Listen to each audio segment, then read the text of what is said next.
So we were considering different ways, different modes for expressing concentration of the solution.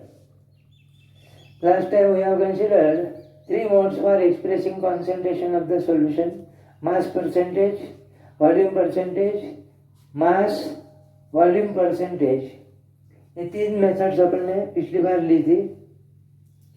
Now fourth way for expressing concentration of the solution is known as parts per million.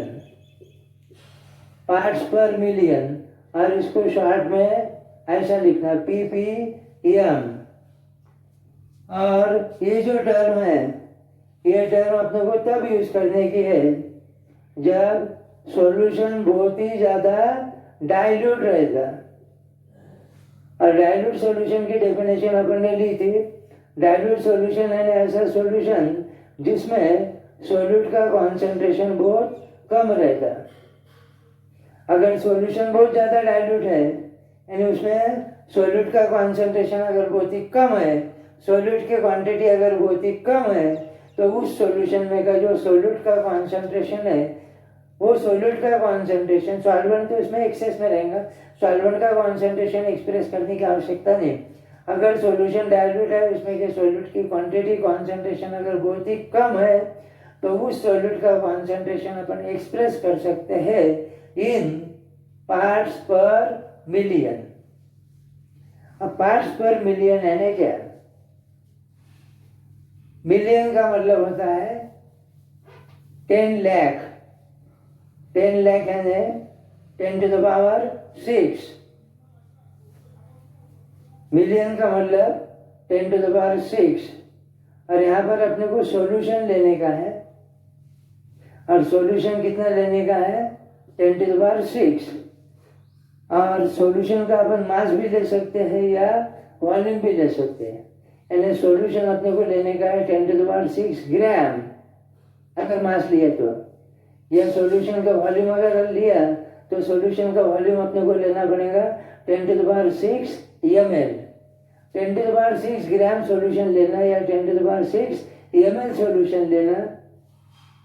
और इतने solution में solute का जो भी मास ग्राम में या solute का volume ml में प्रेजेंट होगा, उसको अपन कहेंगे उस सॉल्यूट का, उस सॉल्यूशन में का parts per million. Parts per million के लिए सॉल्यूशन का अपन मास भी ले सकते हैं, वॉल्यूम भी ले सकते हैं.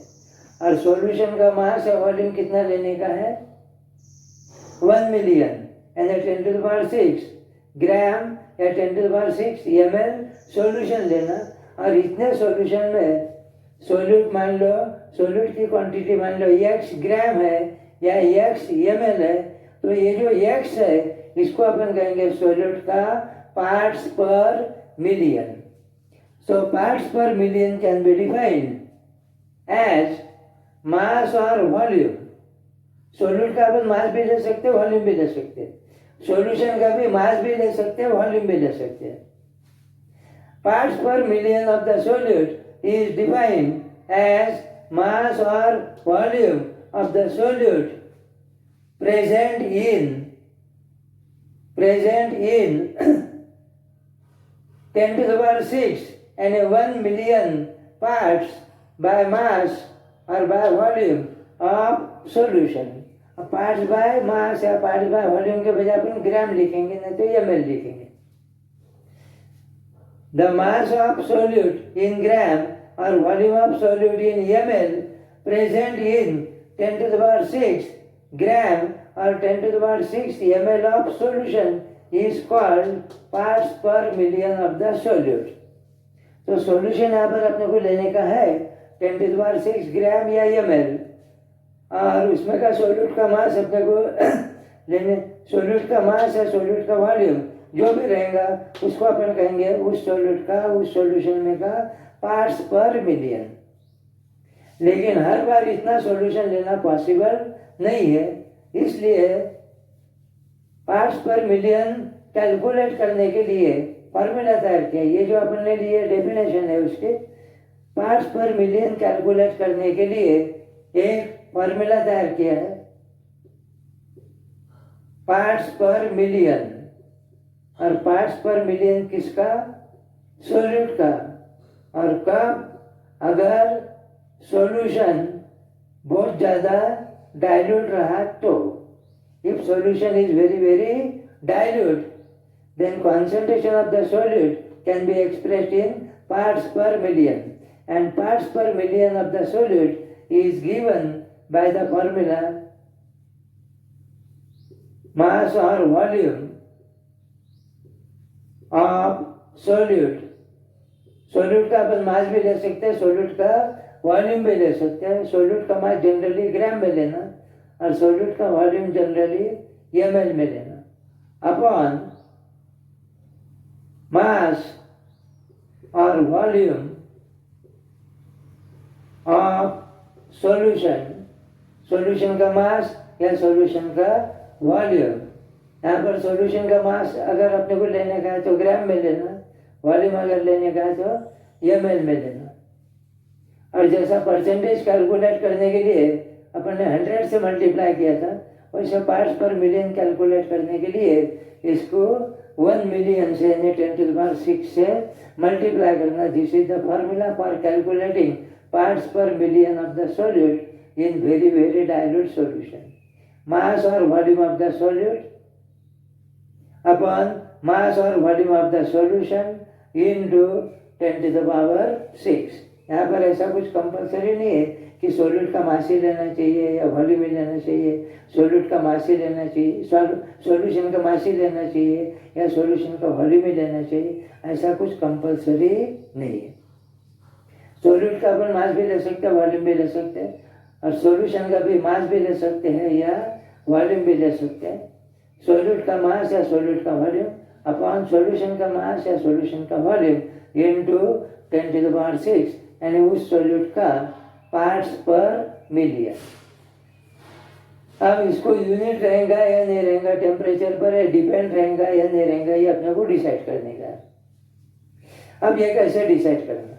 अगर अपन ने सोल्यूट का मास लिया ग्राम में और सॉल्यूशन का भी मास लिया ग्राम में, तो यूनिट कैंसिल हो जाएगा। उस केस में ये क्वांटिटी यूनिट लेस रहेगी, यूनिट नहीं रहेगा। और यहाँ पर दोनों के मासेस लेने की वजह से ये टेम्परेचर इंडिपेंडेंट रहेगी। मान लो अपन ने सोल्यूट का वॉल्यूम लिया ml में और सॉल्यूशन का भी वॉल्यूम लिया ml में, तो फिर से यूनिट कैंसिल हो जाएगा, फिर ये क्वांटिटी यूनिट लेस रहेंगी। लेकिन यहाँ पर वॉल्यूम इन्वॉल्व होने की वजह से ये टेम्परेचर डिपेंडेंट रहेगी। अब मान लो अपन ने सोल्यूट का मास लिया ग्राम में और सॉल्यूशन का वॉल्यूम लिया ml में, तो इसको यूनिट रहेगा, इसका यूनिट आएगा ग्राम पर ml, और वॉल्यूम होने की वजह से ये टेम्परेचर डिपेंडेंट रहेगी। अगर मान लो अपन ने सोल्यूट का वॉल्यूम लिया और सॉल्यूशन का मास लिया, तो भी इसको यूनिट भी रहेगा और ये टेम्परेचर डिपेंडेंट भी रहेंगे। उस केस में इसका यूनिट रहेगा मिलीलीटर पर ग्राम और ये टेम्परेचर डिपेंडेंट है। तो ये होगा formula for calculating parts per million of the solute present in very very dilute solution. Example लेने के बाद में ये पॉइंट क्लियर होगा। अब कॉरपोरेशन की तरफ से, म्युनिसिपल कॉरपोरेशन की तरफ से जो ड्रिंकिंग वाटर सप्लाई किया जाता है, पर्टिकुलरली बारिश के दिनों में, वो जो ड्रिंकिंग वाटर है उसको प्यूरिफाई करने के लिए उसमें थोड़ा सा ब्लीचिंग पाउडर मिक्सअप करते हैं। ब्लीचिंग पाउडर का फॉर्मूला है CaOCl2, उसमें रहता क्लोरीन, यानी उसमें क्लोरीन मिक्सअप रहता। ड्रिंकिंग वाटर को प्यूरिफाई करने के लिए यानी इन्फेक्शन फ्री करने के लिए उसमें क्लोरीन ऐड किया हुआ रहता in the form of bleaching powder. लेकिन उसमें क्लोरीन की जो मात्रा रहती है, क्लोरीन का जो कॉन्सेंट्रेशन रहता है ड्रिंकिंग वाटर में का, वो बहुत ही कम रहता। तो ड्रिंकिंग वाटर में का जो क्लोरीन का कॉन्सेंट्रेशन है वो अपन एक्सप्रेस कर सकते हैं इन पार्ट्स पर मिलियन। मान लो अपने को ऐसा दिया है कि 1 liter of drinking water contains 3 into 10 to the power minus 3 gram of chlorine. Calculate parts per million of chlorine. Drinking water मान लो अपन ने 1 लीटर लिया तो उसमें क्लोरीन का मास दिया है 3 into 10 to the power minus 3 ग्राम. ये यहाँ पर सोल्यूट है, यहाँ पर सॉल्वेंट है. सोल्यूट का मास दिया है, सॉल्वेंट का वॉल्यूम दिया है, लेकिन ये जो सॉल्वेंट का वॉल्यूम है ये लीटर में दिया है. वॉल्यूम जनरली अपने को मिली लीटर में लेना पड़ेगा. तो 1 लीटर यानी 1000 मिलीलीटर या 1 into 10 to the power 3 millilitre. तो सोल्यूट का मास अपन लेंगे 3 into 10 to the power minus 3 gram. Solution का वॉल्यूम अपन लेंगे 1 into 10 to the power 3 और ये फार्मूला यूज करके क्लोरीन का parts per million drinking water में अपन कैलकुलेट करेंगे. Parts per million of chlorine equal to mass of chlorine 3 into 10 to the power minus 3 gram upon volume of solution. Drinking water है यहाँ पर solution हो गया और सॉल्यूशन का वॉल्यूम है 1 into 10 to the power 3 ml into 10 to the power 6. अब 10 to the power minus 3 upon 10 to the power plus 3 ऊपर लिया तो minus 3 10 to the power minus 3 10 to the power minus 6 10 to the power minus 6 multiplied by 10 to the power plus 6 and then 10 to the power 0 and a 1 और 1 into 3 and a 3. ये 3 आएगा और इसका unit रहेगा 3 ग्राम पर ml. यानी ये जो अपने को ड्रिंकिंग वाटर सप्लाई किया है उसमें क्लोरीन का कॉन्सेंट्रेशन है 3 ppm 3 पार्ट्स पर मिलियन. यह होगा क्लोरीन का ppm.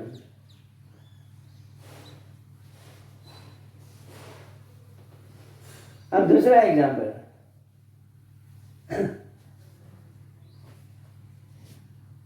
अभी आपको मालूम है एटमॉस्फेयर में के मेन कंस्टिट्यूएंट्स गैसियस कंस्टिट्यूएंट्स है. उसमें नाइट्रोजन गैस कॉन्सेंट्रेशन सबसे ज़्यादा रहता है. नाइट्रोजन भी रहता है उसमें, एयर में ऑक्सीजन भी रहता, कार्बन डाइऑक्साइड रहता, वाटर की वेपर्स वगैरह भी रहते, हाइड्रोजन गैस वगैरह भी रहता. ये सभी गैसेस नॉन पॉइजनस है. लेकिन जो पोल्यूटेड एयर रहती, जहाँ पर पोल्यूशन ज़्यादा रहता, पोल्यूटेड एयर में कार्बन मोनोऑक्साइड, सल्फर डाइऑक्साइड वगैरह जैसे पॉइजनस गैसेस भी रहते हैं. और वो जो पोल्यूशन है एयर का, यानी उसमें पॉइजनस गैसेस का प्रमाण कितना है, वो कम रहता लेकिन हार्मफुल रहता. तो पोल्यूटेड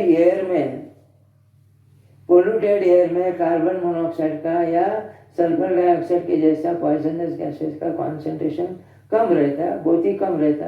और वो जो कॉन्सेंट्रेशन है वो कॉन्सेंट्रेशन अपन एक्सप्रेस कर सकते हैं इन parts per million.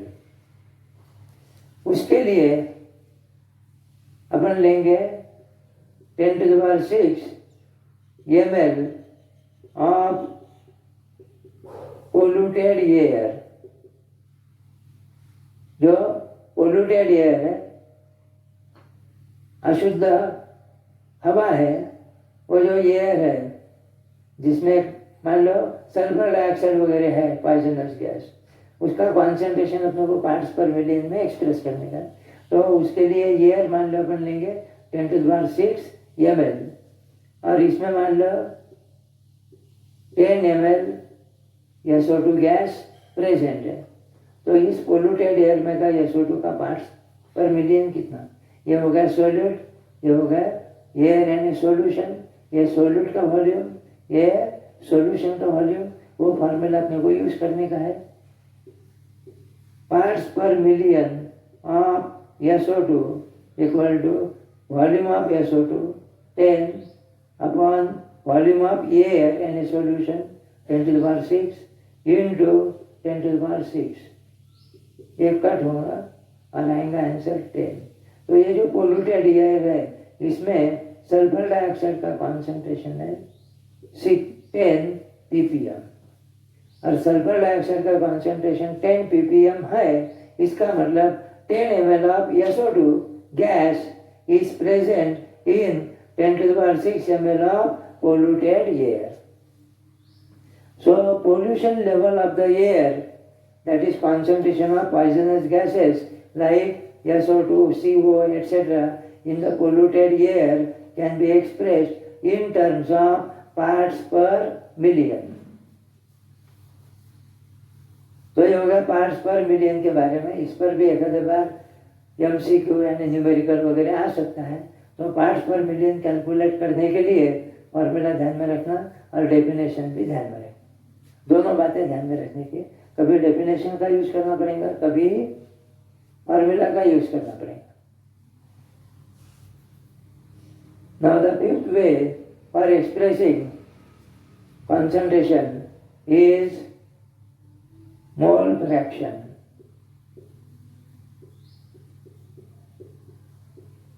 Mole fraction is denoted by letter X. अब मोल फ्रैक्शन किसका? मोल फ्रैक्शन सॉल्यूशन में जितने कंपोनेंट्स हैं उन सभी का। मान लो सॉल्यूशन बाइनरी है, उसमें दो कंपोनेंट्स है, सोल्यूट और सॉल्वेंट। तो मोल फ्रैक्शन सोल्यूट का भी रहेगा, मोल फ्रैक्शन सॉल्वेंट का भी रहेगा।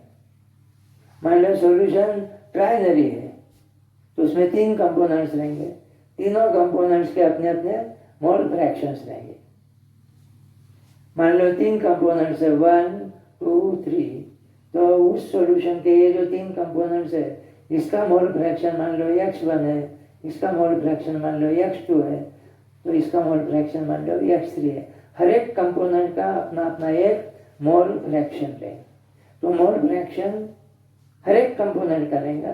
2 कंपोनेंट्स अगर है तो दोनों कंपोनेंट्स के मोल फ्रैक्शंस रहेंगे। 3 अगर कंपोनेंट्स है तो तीनों कंपोनेंट्स के मोल फ्रैक्शंस रहेंगे। और जितने भी कंपोनेंट्स है उन सभी कंपोनेंट्स के मोल फ्रैक्शंस की टोटल कभी भी 1 रहेंगे। जितने भी कंपोनेंट्स है उन सभी कंपोनेंट्स के मोल फ्रैक्शंस की टोटल कभी भी 1 रहेंगे। मान लो सॉल्यूशन बाइनरी है, उसमें 2 कंपोनेंट्स है, सोल्यूट एंड सॉल्वेंट, और उसमें के सोल्यूट का मोल फ्रैक्शन मान लो x1 है और सोल्यूट का मोल फ्रैक्शन मान लो x2 है, तो x1 plus x2 will be equal to 1। मान लो सॉल्यूशन ट्राइनरी है, उसमें 3 कंपोनेंट्स है, एक का मोल फ्रैक्शन x1 है, दूसरे का मोल फ्रैक्शन x2 है, तीसरे का मोल फ्रैक्शन x3 है, तो इन तीनों के मोल फ्रैक्शन की टोटल भी 1 रहेंगे। जितने भी कंपोनेंट्स है सॉल्यूशन में के उन सभी कंपोनेंट्स के मोल फ्रैक्शन की टोटल कभी भी 1 आएंगी।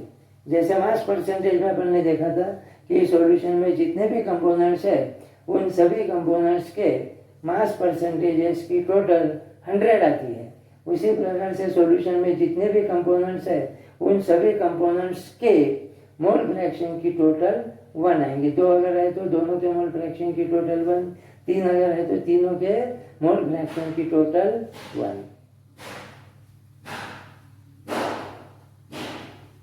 अब मोल फ्रैक्शन लेने क्या?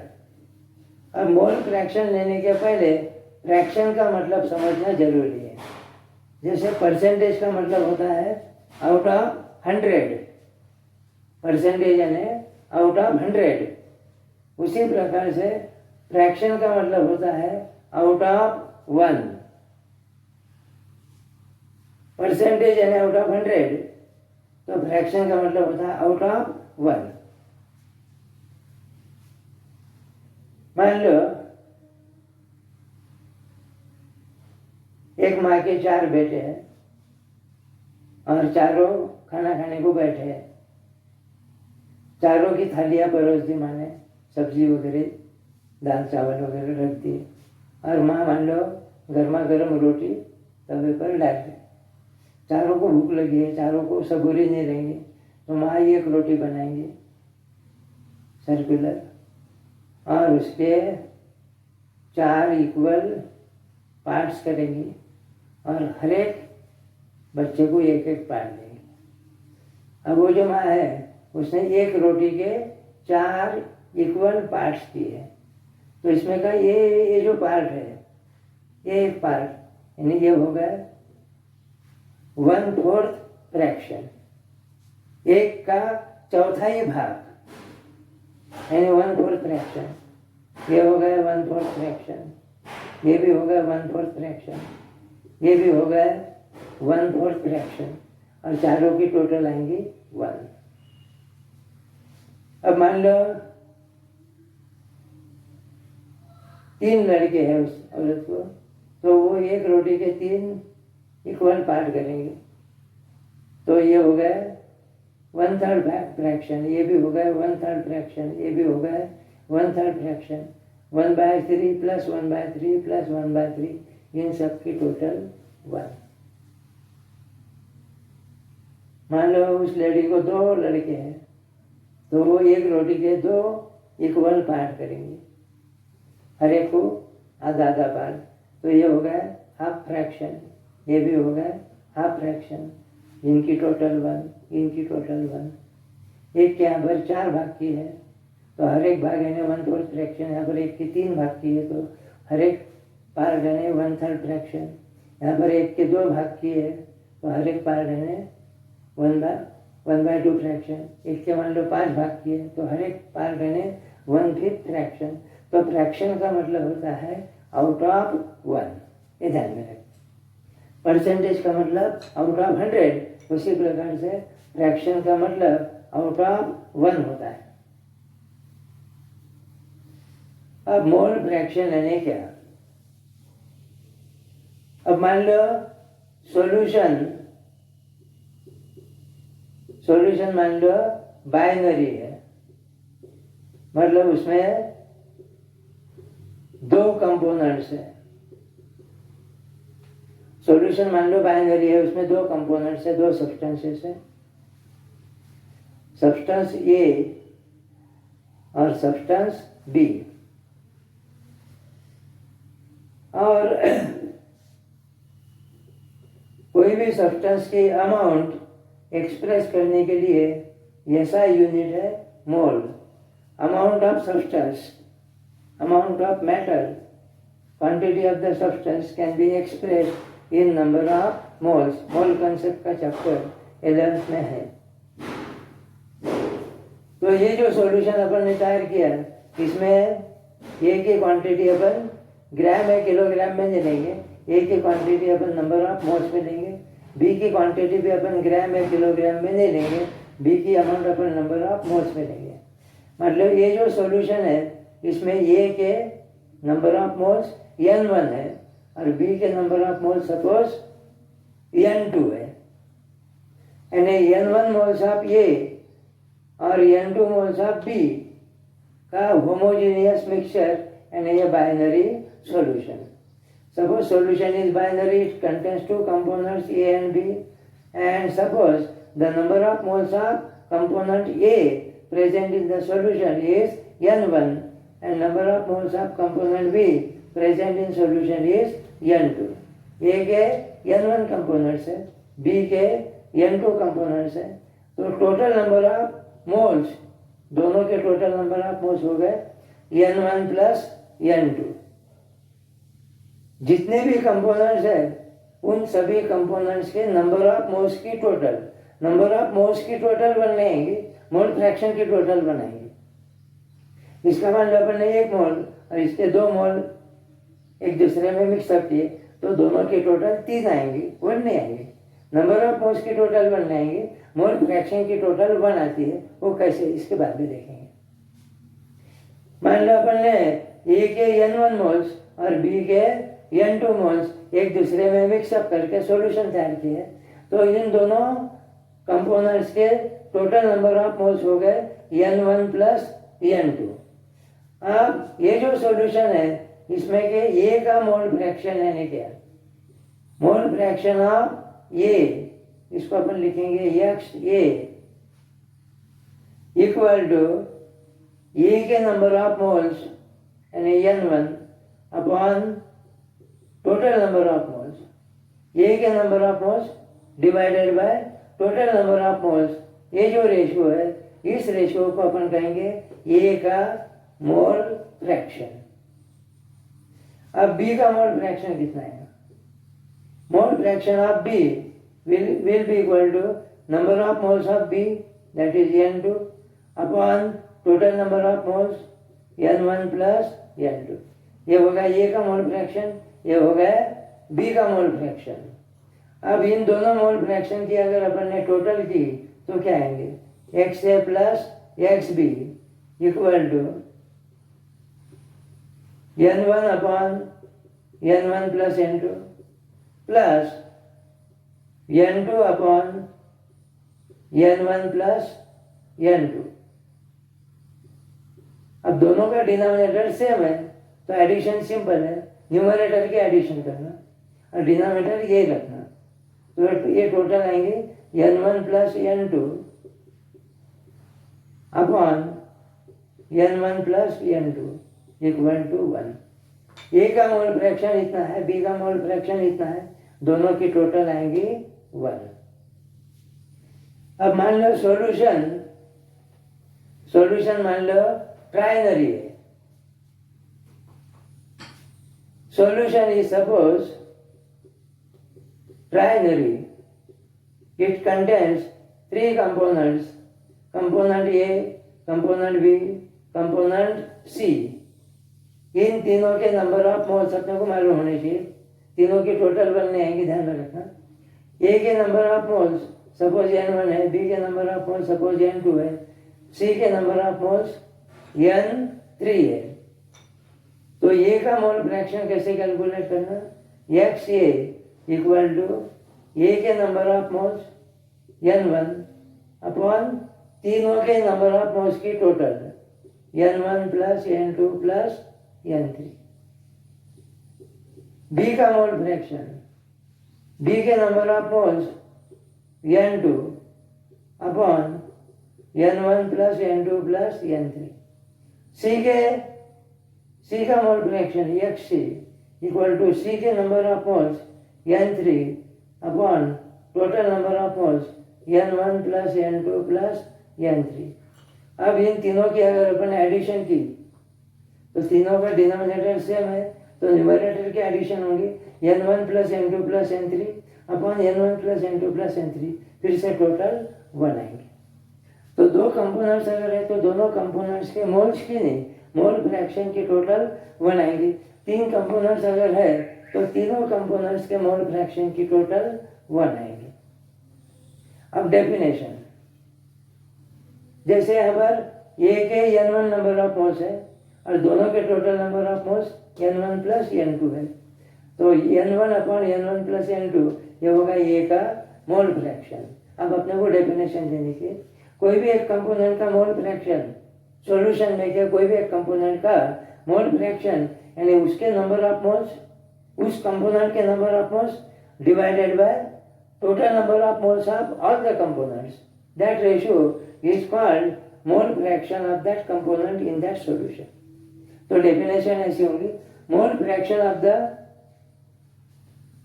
component of a solution is defined as the ratio of number of moles of that component to the total number of moles of all the components।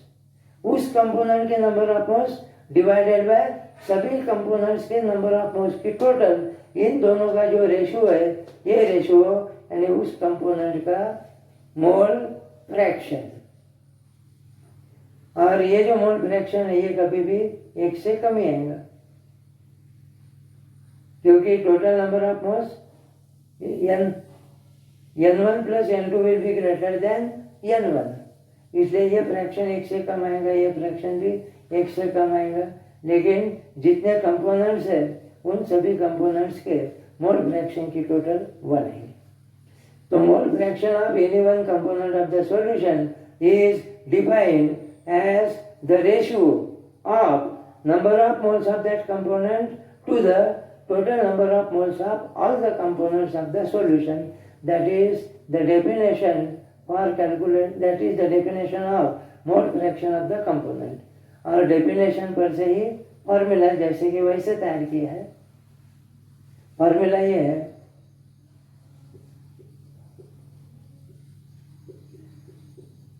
Mole fraction of any one component of solution equal to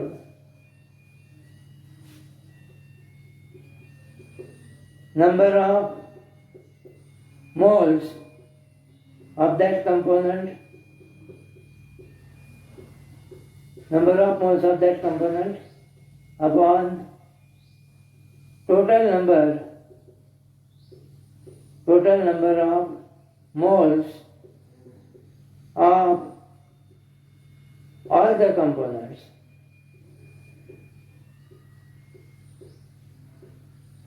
इसको 1 से multiply करने की आवश्यकता नहीं, क्योंकि 1 से multiply भी किया तो भी यही आएगा. परसेंटेज के लिए 100 से मल्टीप्लाई करने का रहेगा. पार्ट्स पर मिलियन के लिए मिलियन 10⁻6 से मल्टीप्लाई करने का रहेगा. मोल फ्रैक्शन कैलकुलेट करने के लिए 1 से मल्टीप्लाई करना पड़ेगा, लेकिन 1 से मल्टीप्लाई करने की कोई आवश्यकता नहीं, कोई मतलब भी नहीं. सिंपली ऐसे लिखना, mole fraction of any one component of the solution is equal to number of moles of that component upon total number of moles of all the components present in solution, and mole fraction of the component is always denoted by letter x. और कोई भी component का जो mole fraction है x, उसकी value कभी भी x से कम ही आएंगी. और जितने भी कंपोनेंट्स है उन सभी कंपोनेंट्स के मोल्स की नहीं, उन सभी कंपोनेंट्स के मोल फ्रैक्शन की टोटल 1 आएंगे. अगर मान लो बाइनरी सॉल्यूशन है, उसमें 2 ही कंपोनेंट्स है, उसमें के कोई भी एक कंपोनेंट का मोल फ्रैक्शन मान लो अपन ये फॉर्मूला यूज करके कैलकुलेट कर लिया, तो दूसरे कंपोनेंट का मोल फ्रैक्शन कैलकुलेट करने की आवश्यकता रहेगी नहीं, क्योंकि दूसरे कंपोनेंट का मोल फ्रैक्शन है 1 में से उसको माइनस कर देना. अब जैसे मान लो अपन ने 2 कंपोनेंट्स लिए, ए और बी, ए का 1 मोल और बी के 2 मोल मान लो अपन ने एक दूसरे में मिक्सअप कर दिए, टोटल नंबर ऑफ मोल्स हो गए 3. तो ये का मोल फ्रैक्शन यानी ये के नंबर ऑफ मोल 1 और टोटल नंबर ऑफ मोल्स 3, तो ये का मोल फ्रैक्शन हो गया 1/3. फिर बी का मोल फ्रैक्शन 2/3 आएगा, लेकिन इस पर से भी अपन कैलकुलेट कर सकते हैं. बी का मोल फ्रैक्शन यानी 1 में से ए का मोल फ्रैक्शन माइनस कर देना. Mole fraction of B will be equal to 1 minus mole fraction of A, that is 1 minus 1/3. ये भी आंसर आएगा 2/3. A का मोल फ्रैक्शन मान लो 0.2 है, तो B का मोल फ्रैक्शन 1 minus 0.2 यानी 0.8 आएगा. मान लो 3 कंपोनेंट्स है, A plus B plus C, तो 3 में से कोई भी 2 कंपोनेंट्स के मोल फ्रैक्शन कैलकुलेट करना. तीसरे का मोल फ्रैक्शन कैलकुलेट करने की आवश्यकता नहीं, इन दोनों के मोल फ्रैक्शन की जो टोटल है उसको 1 में से माइनस कर दें. अब मान लो ए का मोल फ्रैक्शन 0.2 है, बी का मोल फ्रैक्शन 0.4 है, मान लो दोनों के मोल फ्रैक्शन की टोटल 0.6, तो 1 में से 0.6 को माइनस कर देना, तो सी का मोल फ्रैक्शन आएगा 0.4. 0.2 प्लस 0.4 प्लस 0.4 इन सबकी टोटल आनी चाहिए 1. तो ये हो गए मोल फ्रैक्शन की डेफिनेशन और मोल फ्रैक्शन कैलकुलेट करने के लिए formula. Mole fraction of any one component of the solution is given by formula number of moles of that component present in solution upon total number of moles of all the components present in solution, that is equal to mole fraction of that component in the solution. और कोई भी component का mole fraction solution में का कभी भी 1 से कम ही आएगा. 1 से ज़्यादा आना 1 भी नहीं आएगा, 1 से ज़्यादा भी नहीं आएगा, 1 से कभी भी कम आएगा. और जितने भी कंपोनेंट्स है उन सभी कंपोनेंट्स के मोल फ्रैक्शंस की टोटल कभी भी 1 आएंगे. ये बात ध्यान में रखना. और कोई भी कंपोनेंट का मोल फ्रैक्शन कैलकुलेट करने के लिए अपने को उस कंपोनेंट के नंबर ऑफ मोल्स लगेंगे और उसको टोटल नंबर ऑफ मोल से डिवाइड करना पड़ेगा। और एक बात बताने के लिए, इसका यूनिट मोल है, इसका भी यूनिट मोल ही है, तो ये यूनिटलेस क्वांटिटी है। मोल फ्रैक्शन ये यूनिटलेस क्वांटिटी है और मोल यानी अमाउंट ऑफ मैटर ही होता है, मास पर मोल डिपेंड रहते हैं, तो ये टेम्परेचर डिपेंडेंट नहीं है। तो मोल फ्रैक्शन ये यूनिटलेस क्वांटिटी है और टेम्परेचर इनडिपेंडेंट है। इस प्रकार का एमसीक्यू आ सकता है। इसमें 4 ऑप्शन दिए रहेंगे, उसमें कि कौन सी क्वांटिटी यूनिटलेस और टेम्परेचर इनडिपेंडेंट है, कौन सा क्वांटिटी को यूनिट भी है, टेम्परेचर डिपेंडेंट भी है। इस टाइप के एमसीक्यू आ सकते हैं। उसके लिए ध्यान में रखना जरूरी है कि मोल फ्रैक्शन कोई भी कंपोनेंट का उसको यूनिट भी नहीं रहेगा और वो टेम्परेचर पर डिपेंड भी नहीं रहेगा। अगर मान लो अपने को सॉल्यूशन मिल गया, कंपोनेंट्स के नंबर ऑफ मोल्स दिए नहीं है, उनके मासेस दिए है, हर एक कंपोनेंट का मास दिया है ग्राम में या किलोग्राम में, तो उनके जो मासेस है उन मासेस पर से उनके पहले अपने को नंबर ऑफ मोल्स कैलकुलेट करने पड़ेंगे। हर एक कंपोनेंट के नंबर ऑफ मोल्स अपने को कैलकुलेट करने पड़ेंगे उनके मासेस पर से, और उसके बाद में यह फार्मूला यूज करके फिर अपने को मोल फ्रैक्शन कैलकुलेट करना पड़ेगा। और अगर अपने को कंपोनेंट का मास दिया है ग्राम में या किलोग्राम में, तो उस पर से नंबर ऑफ मोल्स कैसे कैलकुलेट करना, नंबर ऑफ मोल्स कैलकुलेट करने के लिए फॉर्मूला, उसमें मोल कंसेप्ट का भी पार्ट आता है, उसको थोड़ा टाइम लगेगा, तो ये अपन अगले पार्ट में लेंगे।